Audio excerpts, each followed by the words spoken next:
Good evening everyone. Myself Ankit Raj, second prof student of Rama Ayurvedic Medical College, Kanpur. Welcome in our YouTube channel doctor Agarwal health care. आज हम लोग क्रिया शारीर का paper 2 discuss करने वाले हैं। ठीक है, हम लोग क्रिया शारीर का पेपर 1 ऑलरेडी डिस्कस कर चुके हैं। आज हम लोग पेपर 2 डिस्कस करेंगे। ठीक है, तो पेपर 2 में हम आपको ये बताएंगे कि कौन कौन से क्वेश्चन जो है वो शॉर्ट में आ सकते हैं, लॉन्ग में आ सकते हैं और एमसीक्यू में कहाँ से कौन क्वेश्चन आ सकते हैं, किसकी आने की प्रोबेबिलिटी ज़्यादा है। मैं फिर से रिपीट कर रहा हूँ, ये लेक्चर जो है वो आपको पूरा नहीं पढ़ाया जाएगा, बिल्कुल नहीं पढ़ाएंगे आपको। जो है वो बिल्कुल हम ये आईएमपी सिर्फ टिक लगाएंगे कि हाँ ये आईएमपी है, ये शॉर्ट में आ सकता है, ये लॉन्ग में आ सकता है। जो मुझे लगेगा कि नहीं ये ज़्यादा इंपॉर्टेंट है तो उसको मैं थोड़ा एलोबरेट कर दूँगा। ठीक है, तो सबसे पहला टॉपिक जो आता है वो होता है धातु। तो धातु से एक क्वेश्चन आता ही आता है। ठीक है, पेपर में एक क्वेश्चन धातु से आता ही आता है, वो लॉन्ग में आता है।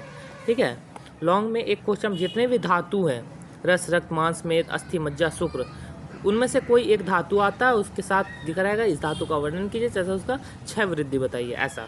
ठीक है, तो एक लॉन्ग फिक्स इससे क्वेश्चन आता ही आता है। ठीक है, धातु में आपको क्या क्या लिखनी होती है। धातु में आपको सबसे उसका व्युत्पत्ति, निरुक्ति लिखना होता है, उसका डेफिनेशन लिखना होता है, फिर उसके पर्याय लिखने होते हैं, उसका फिर जनरल इंट्रोडक्शन लिखना होता है। ठीक है, कौन क्या करता है। उसके बाद क्या लिखना होता है कि उसका सिग्निफिकेंस क्या है, उसकी इम्पोर्टेंस क्या है, टाइप ऑफ धातु में क्या क्या आता है, फिजिकल कंपोजिशन क्या क्या है। ठीक है, ये देखो उसका काम क्या है, जैसे कि ये धातु में सब धातु का काम बता दिया। ये श्लोक आपको सब में लिखना है, चाहे कोई भी धातु आपसे पूछ ले। ठीक है, प्रीणम, जीवनम, लेपा, स्नेह, धारण, पूर्ण। आपके पास टाइम है तो ये टेबल बना दो। ठीक है, कोई भी धातु आपसे पूछ ले, उसमें स्थूल पाचन, सूक्ष्म पाचन क्या होता है धातु के, फिर अलग अलग उसके पंच भौतिक कंपोजिशन लिख सकते हो आप लोग।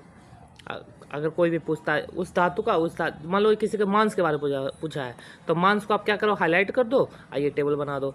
इसको आप हाईलाइट कर दो, मांस को हाईलाइट कर दो, आइए टेबल बना दो। तो आपको एक अलग इंप्रेशन बनेगा एग्जामिनर के सामने।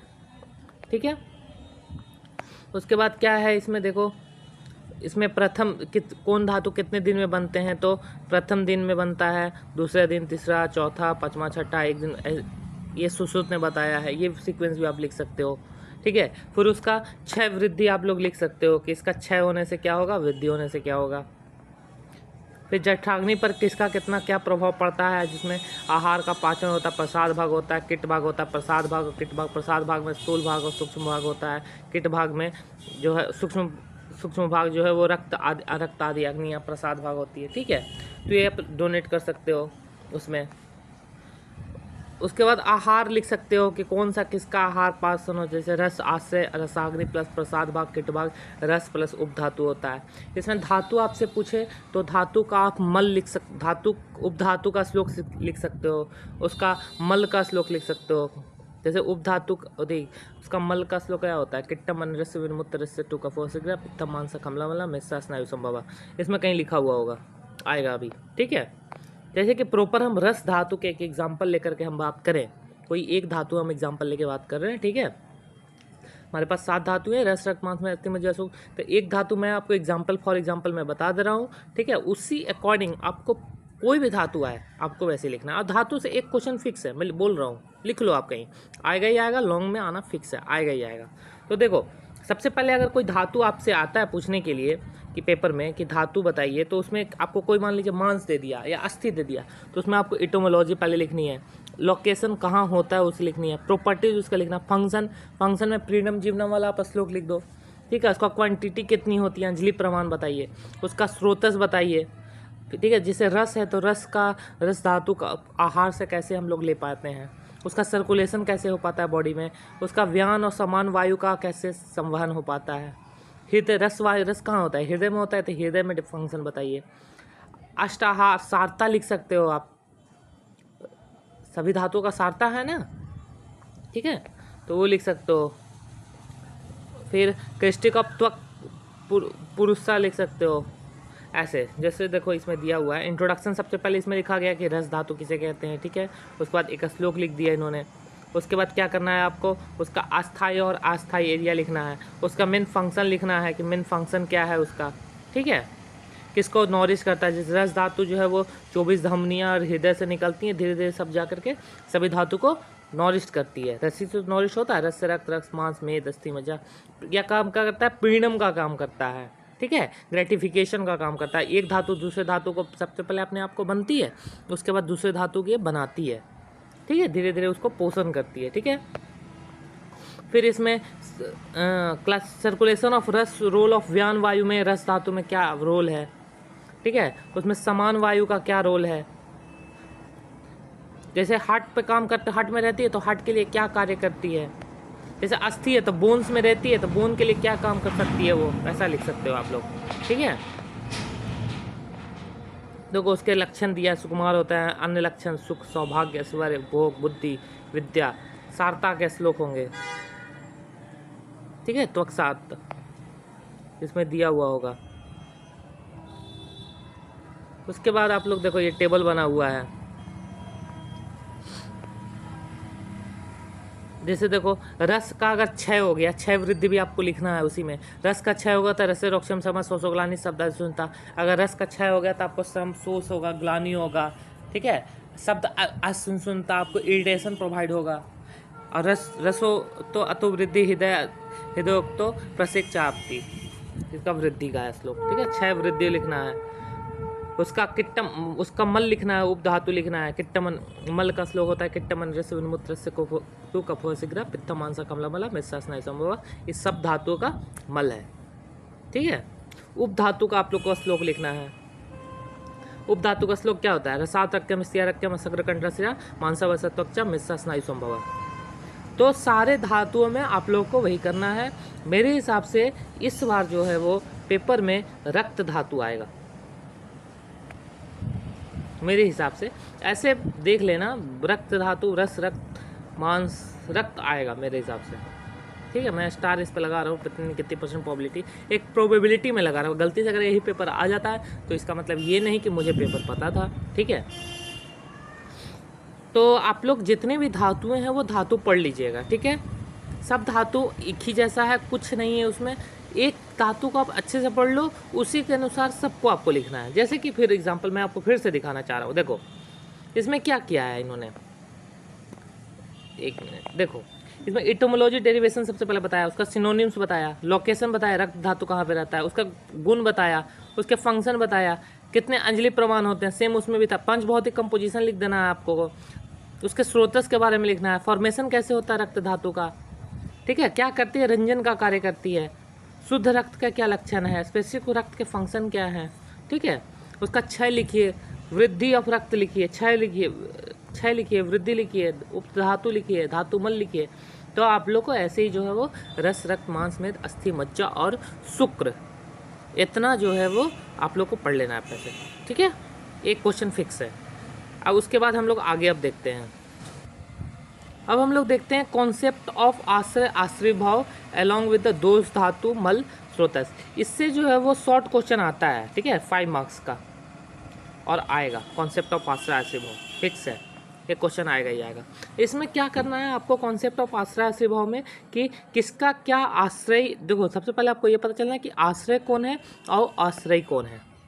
आधार देने वाला और आधार लेने वाला। आश्रय आधार देने वाला, मैं किसी को, मेरा दोस्त आया, मैं किसी को रहने के लिए मैं अपना घर दिया है, हमारे पास कोई चीज़ है, फ्लैट है, जो भी है, तो मैं आधार दिया उसको, तो मैं क्या हो गया, आश्रय। और आश्रय कौन है? जो आधार लिया, मेरा दोस्त, वो क्या है, आश्रय है। सबसे पहले कॉन्सेप्ट यहीं पे क्लियर कर लो, आश्रय और आश्रय का। आश्रय वो है जो आधार दे रहा है, मैं अपने दोस्त को रहने के लिए मेरे घर आया तो मैंने दिया रहने के लिए, तो वो आश्रय है। और दोस्त मेरा जो है वो आया हमारे घर, वो रहा, तो वो क्या है, आश्रय है। इसी अनुसार दोष और धातु भी होते हैं, ठीक है, ठीक है। देखो आचार्य वाग्भट ने दोषों की धातु और मल आदि के साथ इस प्रकार संबंध बताया, जिससे धातु आदि आश्रय तथा दोष आश्रय होते हैं। इसमें क्या बता रहा है कि धातु जो है वो, एक सेकेंड, इसमें क्या बता रहा है, धातु जो है वो क्या होते हैं, आश्रय होते हैं, और दोष जो है वो आश्रय होते हैं। मतलब कोई भी दोष जो है वो कहाँ जाके रहता है, धातु के अंदर। जैसे कोई भी धातु जैसे धातु मैं हो गया, ठीक है, और दोस्त मेरा दोस्त जो है वो क्या हो गया, मेरा दोस्त हो गया, जो भी था XYZ। तो कोई भी रक्त धातु मान लो मांस धातु है, तो मांस धातु जो है वो क्या है, आश्रय है, और उसमें मान लो पित्त दोष है तो वो क्या है, आश्रयी है। वात पित्त और कफ जित हमेशा आश्रयी होंगे, और रस रक्त मांस मेद अस्थि मज्जा शुक्र ये क्या होंगे, आश्रय होंगे।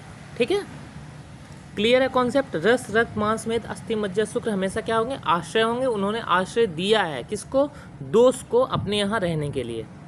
वो वात पित्त और कफ, या वातज पित्तज कफ, देखो ठीक है।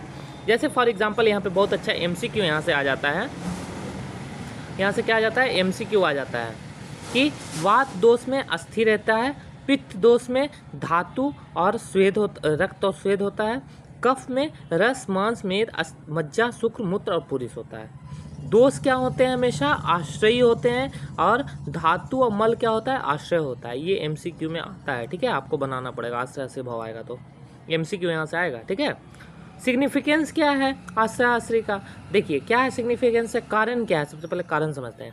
दोषों की वृद्धि होने से उनका धातु व मल की वृद्धि होती है। किसी दोष की अगर वृद्धि हो रहा है तो उसके धातु और मल की भी वृद्धि होगा। पित्त दोष की वृद्धि होने पर समान गुण वाली रक्त धातु की बढ़ जाती है। अगर पित्त बढ़ेगा तो उसका, वो आप लोग पढ़े हो ना श्लोक, सर्वदा सर्वभावनम समंडम विधिकरणम खास हेतु विशेषस्तु, सेम चीज़ के बढ़ने से सेम चीज़ की वृद्धि होती है, सेम चीज़ के घटने से सेम चीज़ की क्षय होती है। वही यहाँ पे लिखा हुआ है कि पित्त दोष की वृद्धि होने से समान गुण वाली रक्त धातु, रक्त पित्त होता है, बढ़ जाती है।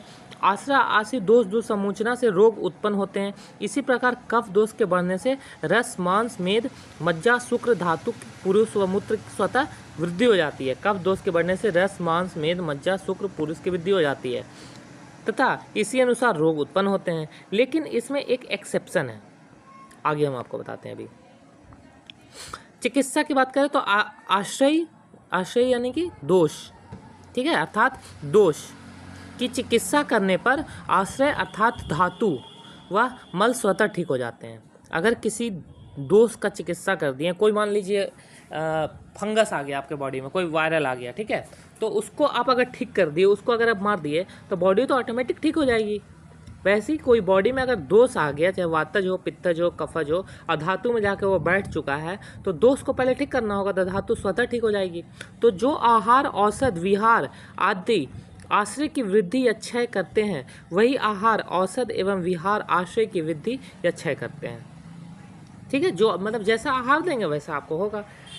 अस्थि एवं वात का आश्रय भाव, ये एक्सेप्शन है, याद रखना, ये इंपॉर्टेंट है, पूछा भी जाता है। आश्रय आश्रय के संबंध में अस्थि व वात के लिए विशिष्ट होता है। वात की वृद्धि होने पर अस्थि धातु क्षय होता है। वात की जब वृद्धि होता है तो अस्थि का क्या होता है, क्षय होता है, एक्सेप्शन है ये, जिसमें अस्थि क्षय लक्षण उत्पन्न होते हैं। वात की वृद्धि में व्रीहन चिकित्सा की जाती है, जिससे वात का समन हो सके। व्रीहन लिखा है, व्रीहन नहीं लिखा, व्रीहन मतलब घटाना, किंतु अस्थि धातु का क्षय होता है। इसी प्रकार वात दोष एवं अस्थि धातु इस संबंध में होते हैं। ये एक्सेप्शन है, आपको पढ़ के जाना, मेरे हिसाब से इस बार पेपर में आएगा। ठीक है, तो कॉन्सेप्ट ऑफ आश्रय आश्रय भाव हो गया। अब हम लोग आगे देखते हैं, इससे क्वेश्चन आएगा ही आएगा। ठीक है, अब हम लोग देखते हैं ओज। तो ओज से भी एक क्वेश्चन हमेशा फिक्स होता है पेपर में। ठीक है, लॉन्ग क्वेश्चन आपसे पूछ लिया जाएगा, मॉडर्न प्लस आयुर्वेदा को मिला करके। कभी कभी सिंगल मॉडर्न भी पूछ लिया जाता है, मॉडर्न भी पूछ लिया जाता है कि ओज, तो ओज से एक लॉन्ग क्वेश्चन आएगा ही आएगा। ठीक है, याद रखना है, ओज से एक लॉन्ग क्वेश्चन आएगा ही आएगा। ठीक है, उसके बाद हम लोग आगे देखते हैं। देखो ओज, तो ओज में क्या पूछता है, आ गया, देखो ओज का डेफिनेशन आप देख लेना। ठीक है, ओज किसके कितने माने हैं, ठीक है, अंजलि प्रमाण कहाँ कहाँ किसका कितना अंजलि प्रमाण है। ठीक है, पर ओज और अपर ओज, उसका स्थान कहाँ है, पर ओज का स्थान कहाँ है, देखो यहाँ पे दिया हुआ है कि पर ओज लोकेशन इंटरटाइन लाइफ में ओज का निर्माण गर्भाशय के रूप में होता है, गर्भाशय के अंदर होता है, पोषक करता है। या ओज हृदय में 10 धमनियों को पूरे शरीर में पहुंचाया जाता है। इस प्रकार पर ओज हृदय में होता है और अपर ओज संपूर्ण शरीर में होता है। ठीक है, ये पढ़ लेना, पर ओज ऊपर में होता है तो संपूर्ण शरीर में होता है। उसके बाद प्रॉपर्टीज़ की बात करें तो MCQ यहाँ से पूछ लिया जाता है, यहाँ से भी MCQ पूछ लिया जाता है, ये MCQ है। ठीक है। प्रॉपर्टी की बात करें तो पर ओज के गुण क्या है, तो कलर जो है येलो रेडिश कलर का होता है, हल्का पित कलर का होता है, इसका ये गुण लिख देना। ओज आएगा ही आएगा एक क्वेश्चन, ठीक है, ओज तो फिक्स क्वेश्चन आएगा ही आएगा। फिर मॉडर्न से इसे कोरिलेट कर देना कि active unity, passive unity, acquired immunity, उससे क्वेश्चन आएगा, पढ़ के जाना, ठीक है। उसके बाद उपधातु भी आ जाता है। इस बार प्री यूनिवर्सिटी में उपधातु आया था, तो इसको मैं इस बार इंपॉर्टेंट लगा रहा हूँ कि उपधातु का श्लोक आपको याद रखना चाहिए। क्या है उपधातु का श्लोक? किट्टम अंडरस्य उन्मूत्रस्य टू कपोसग्र पित्तम मांस कमला, अरे सॉरी, उपधातु का वो जो है वो मल का श्लोक था। उपधातु का श्लोक क्या है? रसात रक्तम स्थिरा रक्तम असग्र कंड्रासिरा मांसा वसा त्वचा मिस्सा स्नायु संभवा। आपको ये श्लोक याद होना ही चाहिए, बहुत इंपॉर्टेंट है, ठीक है। ये श्लोक याद करके जाना, पेपर में आएगा। उपधातु आप लोग लिखना कि किसका कौन उपधातु, जैसे रस का स्तन्य होता है, रक्त का कंडरा होता है, मांस का त्वचा होता है, मेद का स्नायु होता है, अस्थि मज्जा, देखो यहाँ से लिख लेना, स्नेह मांस, स्नेह वसा परिकाक उदी, मांस का वसा त्वक सब मिस्सा मेद का स्नायु होता है संभव, ठीक है। यहाँ पे उपधातु दिया हुआ। मज्जा का केस होता है, सुख का ओज होता है, अस्थि का दंत होता है, रस का स्तन होता है। ये वाला टेबल इंपॉर्टेंट है, पढ़ के जाना। एमसीक्यू भी इससे पूछा जाता है, लॉन्ग तो आता ही रहता है, एमसीक्यू भी इससे पूछा जाता है। तो उसके बाद हम लोग स्तन की बात करते हैं, तो शायद स्तन से क्वेश्चन ना आए मेरे हिसाब से। पूछा स्तन मतलब क्या? ब्रेस्ट नहीं, ब्रेस्ट मिल्क, देखो यहाँ पे लिखा हुआ है, ठीक है। तो गलती ना कर देना पेपर में। इसका रंग जो हो, ब्रेस्ट मिल्क का रंग जो कैसा होता है, रक्स कैसा होता है, ये एमसीक्यू में पूछ लिया जाता है। ये मेरे हिसाब से ये स्तन नहीं आएगा, ठीक है, लेकिन एमसीक्यू के लिए देख लेना। उसके बाद हम लोग आर्तव, हाँ आर्तव पेपर में आएगा, शॉर्ट में आएगा। शुद्ध आर्तव के लक्षण लिखिए, शुद्ध शुक्र के लक्षण, शुद्ध आर्तव के लक्षण, दोनों में से कोई एक आएगा, फिक्स है, मैं अभी बता दे रहा हूँ। शुद्ध आर्तव के लक्षण देखो यहाँ पे दिया हुआ है, शुद्ध फीचर ऑफ शुद्ध दुष्टि ऑफ आर्तव, शुद्ध एंड दुष्टि ऑफ आर्तव। शुद्ध और दुष्टि दोनों पढ़ लेना, ऐसे शुद्ध पूछा जाता है कि शुद्ध आर्तव के लक्षण लिखिए, ठीक है। इस बार आएगा, पक्का आएगा, 100% आएगा, ठीक है। शुद्ध आर्तव के लक्षण पढ़ लीजिएगा, कोई कंजूसी नहीं पढ़ाई लिखाई में। देखो यहाँ पे दिया हुआ है शुद्ध आर्तव के लक्षण क्या होते हैं। आर्तव शुद्ध गुणकारी निम्न है, लाल रंग का होता है, गुंजा फल के समान इंद्रगुप्त होता है, सुश्रुत के अनुसार कृष्ण वर्ण का होता है, गंध विकृति होती है, अवधि 3 से 4 दिन होती है, किसी ने 5 दिन मानी है, ठीक है। प्रमाण कितना होता है? 4 अंजलि प्रमाण होता है, पढ़ लेना। दूषित आर्तव का लक्षण तो नहीं पूछा जाता, लेकिन इसको भी एक बार देख लेना, ये ज़्यादा इंपॉर्टेंट है। शुद्ध आर्तव का लक्षण, शुद्ध आर्तव हो गया। शुद्र शुक्र के लक्षण भी पूछा जाता है, ठीक है, शुद्र शुक्र के लक्षण भी पढ़ देना। स्फटिकाम द्रव्यम सिंह मधु मदगंधी सुगमिजन तल्यम तथा पढ़ोगे भाई एनाटॉमी में, देख लेना। अब बात करते हैं स्किन की, तो स्किन से एक लॉन्ग कह रहा हूँ, शॉर्ट क्वेश्चन आता है, 5 मार्क्स आएगा इस बार। प्री यूनिवर्सिटी में नहीं आया था, इस बार आएगा। आपको लिखना होगा स्किन, आपको अगर पूछा है तो आपको मॉडर्न भी आ रहा है तो उसमें मॉडर्न भी आप लिख दो कि हाँ स्किन का डर्मिस एपिडर्मिस इतना लेयर होता है, आयुर्वेदा के अनुसार इतनी लेयर होती है, ठीक है। आयुर्वेदा के अनुसार क्या होता है? विभासनी लोहिता श्वेता ताम्रा वेदनी रोहिणी मांसधरा कला। आपको मॉडर्न के अनुसार नहीं लिखा है, आधुनिक मत अनुसार आपको ये भी लिखनी। ये टेबल आप बना देना, छोड़ो सब, ये टेबल बहुत अच्छा है, मैं ध्यान ही नहीं दिया था इसमें, तो मुझे लगा मैं पढ़ा था, ठीक है। ये टेबल आप बना देना, थोड़ा स्किन के बारे में लिख देना कि फंक्शन क्या है, जैसे को टेम्परेचर से हम लोग को रेगुलेट करता है, प्रोटेक्शन प्रोवाइड करता है, कोई भी एसिड से प्रोटेक्शन प्रोवाइड करता है, ठीक है। तो ये आप कर देना। प्रॉपर्टीज देख लो, फंक्शन शरीर त्वचा का आउटर मोस्ट कवरिंग होता है, site of sense organ touch के लिए होता है, ठीक है। भ्राजक पित्त इसमें होता है, ताम्रपत्र थर्मो रेगुलेशन में हेल्प करता है, त्वचा का अभ्यंग लेप कर सकते हैं। ये स्किन आएगा, ठीक है, मैं लिख रहा हूँ, लो लिख दूँ, देखो लिखा तो हूँ ही, शॉर्ट में आएगा, इम्पॉर्टेंट है। उसके बाद आगे आ जाओ, वसा, यार वसा क्वेश्चन नहीं आएगा, ठीक है, वसा से कोई क्वेश्चन नहीं आएगा। मैं 4 प्रकार के वसा होते हैं, घृत, तेल, वसा, मज्जा, आप लोगों ने चरक में पढ़ा होगा, बिल्कुल पढ़ा होगा। वसा से कोई क्वेश्चन नहीं आएगा, ठीक है। कंडरा की बात करते हैं तो कंडरा इतना याद है, कंडरा कितना होते हैं? कंडरा 16 होते हैं, 4 हाथ आप लोअर एक्सट्रीमिटीज में, सारा अपर एक्सट्रीमिटी मतलब 2 हाथ 2 पैर में, और 4 नेक में होते हैं, 4 बैक में होते हैं। ये एमसीक्यू में आएगा, बाकी कंडरा वंडरा नहीं आएगा, ठीक है। कंडरा एनाटॉमी का पार्ट है। नहीं आएगा, ठीक है। लिगामेंट्स देख लेना एक बार, ये भी उतना इम्पोर्टेंट नहीं है, बट एक बार एमसीक्यू के लिए सब चैप्टर जो है वो बहुत इंपॉर्टेंट है, एमसीक्यू आपसे पूछ लिया जाएगा, ठीक है। लिगामेंट टोटल कितने होते हैं? 600 होते हैं, जिसमें मध्य शरीर में 230 होता है, ग्रीवा में 70 होते हैं, ठीक है। इसके कितने प्रकार होते हैं? 4 प्रकार होते हैं, प्रणिता, वित्त, पृथक और सुशिर, ये देख लेना, ठीक है। उसके बाद हम लोग आगे बढ़ते हुए ख़त्म कर देना है, 20 मिनट हो चुके हैं, लेक्चर ऊपर जा रहा है, कोई बात नहीं। वेन सिरा कितने होते हैं? 700 होते हैं। एमसीक्यू किसमें कितने सिरा होते हैं? वात व पित्त व कफ व रक्त व में 175 शाखाएं इसके 10 होते हैं, एमसीक्यू में आएगा, ठीक है।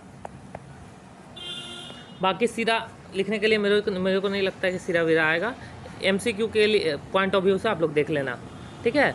मल की बात करते हैं, मल से क्वेश्चन आएगा मेरे हिसाब से इस बार जो है लॉन्ग क्वेश्चन आएगा मल से, शॉर्ट तो आएगा ही आएगा, लेकिन शॉर्ट का देख लेना, लेकिन मेरे को लग रहा है कि लॉन्ग इससे आएगा इस बार मल।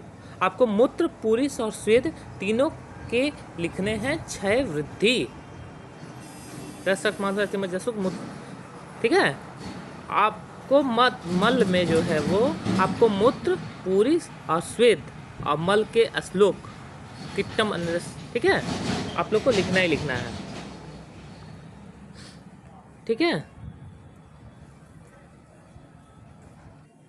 देखिए ये श्लोक इम्पोर्टेंट, ये श्लोक जो है वो इम्पोर्टेंट है। किट्टम अनरस विमुत्र रस तो कफोसुग्र पित्थम मांसा कमला मला मेस्सा स्नायु संभव है, श्लोक लिखना ही होना चाहिए, 100% लिखा ही होना चाहिए। तो आप जो है वो मूत्र, पुरुष, स्वेद देख लेना, मैं उसमें नहीं पढ़ाने वाला हूँ, ठीक है। पंच, मूत्र, पुरुष और स्वेद यहाँ पे ख़त्म होता है, ठीक है। पंच ज्ञानेंद्रियाँ में एक क्वेश्चन मेरे हिसाब से इस बार शॉर्ट से आएगा कि पंच ज्ञानेंद्रियाँ बताइए, तो आपको शब्द पंचक पढ़े हो आप लोग? पंचक का वो बना देना आप लोग, ठीक है। और उसमें शब्द, स्पर्श, रूप, रस, गंध और उसके इंद्रियाँ, उसके अधिष्ठान, उसके जितने भी 5 चीज़ें हैं वो आप बना देना, ठीक है। जैसे कि इसमें जो है वो अंतःकरण और बहिकरण होते हैं, इसके अंतःकरण में बुद्धि, अहंकार आते हैं, और बहिकरण में क्या होते हैं? 10 इंद्रियाँ और आती हैं, जिसमें 5 ज्ञानेंद्रियाँ, 5 क्या होती हैं? कर्म इंद्रियाँ होती हैं, ठीक है। इसमें देखो वाक इंद्रियाँ, वाक, हस्त, पानी, पाद, पायु, उपस्थ होते हैं, जिसमें वाणी मतलब बोलना, हस्त मतलब आदान प्रदान करना, किसी लेना किसी देना, बात मतलब वेरन करना, चलना, पायु मतलब मूल त्याग करना, और उपस्थ मतलब जेनाइटल्स या मैथुन जिसमें हेल्प करता है, ठीक है। फिजियोलॉजी ऑफ ज्ञानेंद्रिय, इस बार क्वेश्चन आएगा इससे, ज्ञानेंद्रियों के फिजियोलॉजी कैसे काम करते हैं, इंद्रिय पंचक है। ये आपको पदार्थ विज्ञान में एक टेबल आप लोग को पढ़ा दिए, देखिए यहाँ दिया हुआ है, ये टेबल आप बना देना। मेरे को पता नहीं क्यों लग रहा है कि ये क्वेश्चन जो है इस बार आएगा, लॉन्ग में या शॉर्ट में जब भी पूछ ले, लेकिन आएगा जरूर। इंद्रियाँ इस बार मेरे हिसाब से आएगा, ठीक है। और पदार्थ विज्ञान में इंद्रियाँ नहीं आएगा लिखने के लिए, इसमें आएगा। लेकिन ये कुछ टॉपिक्स ऐसे हैं ना कि आपको यहाँ भी मिल जाएगा, संहिता में मिल जाएगा, चलो अष्टांग हृदय में मिल जाएगा, पदार्थ विज्ञान में मिल जाएगा, यहाँ तक कि एनाटॉमी में मिल जाएगा। तो ये सब बिल्कुल छोड़ना नहीं है, बहुत इंपॉर्टेंट है, ठीक है। आगे देखो, आगे इसमें प्रिपरेशन रस देख लेना यार, ठीक है। लेक्चर टाइम ऊपर जा रहा है।